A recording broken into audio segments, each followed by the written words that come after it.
as a grieving mother, and there's so many grieving mothers in this city, whatever we can find that comforts us, it seems to me should be supported. A woman is venting her pain through her painting, but now the city says she needs to blank the canvas.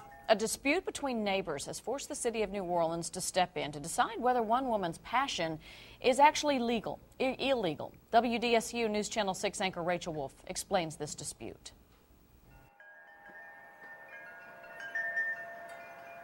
And so in my mind, it's like when they zipped him up in that body bag and took him away, I saw the most beautiful colors like flowing everywhere, and I somehow felt that was my son. In 2001, Willow Schroeder's son David was shot and killed in front of their St. Peter Street home. When David died in her arms, she vowed to erase the violent images from that night. Said the only thing really, what can we do about murder and what's going on, is to counter it with creation. So I threw myself into creation. I went crazy in a little kind of a way, my life fell apart.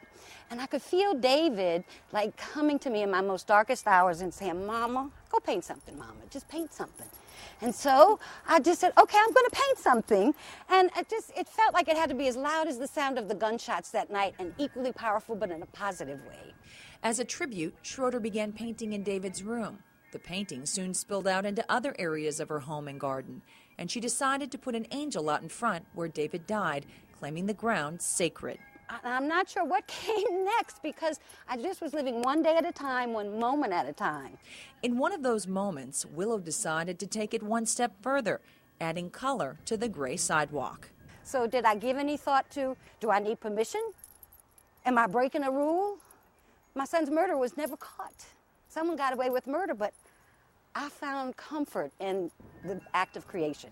But city code says you can't paint city sidewalk. They're having a problem processing why you're not supposed to deface public property. Next-door neighbor Joanne Taylor initially contacted the city about an overgrown garden between Schroeder's sidewalk and the street that was blocking her view of traffic. But when inspectors came out, they cited Schroeder for the painted sidewalk as well, threatening fines of $100 a day for up to 10 days if corrections weren't made. Unfortunately, if we allow it now that we know it's there, it's kind of one of these things that we can't allow it in one place and not allow it somewhere else, so we have to deal with it. The bushes have since been cut back, but the sidewalk is still painted. The issue is when it crosses over into public domain.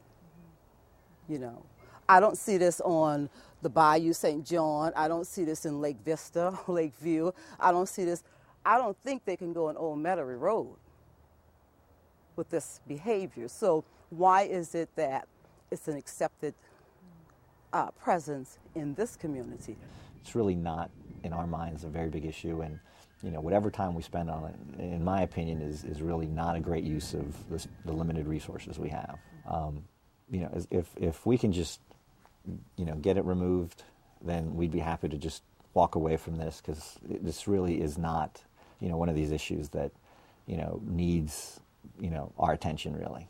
Even for the whole city and our recovery, it's like I felt like I was a part of the revitalization. Now I feel penalized by the city itself.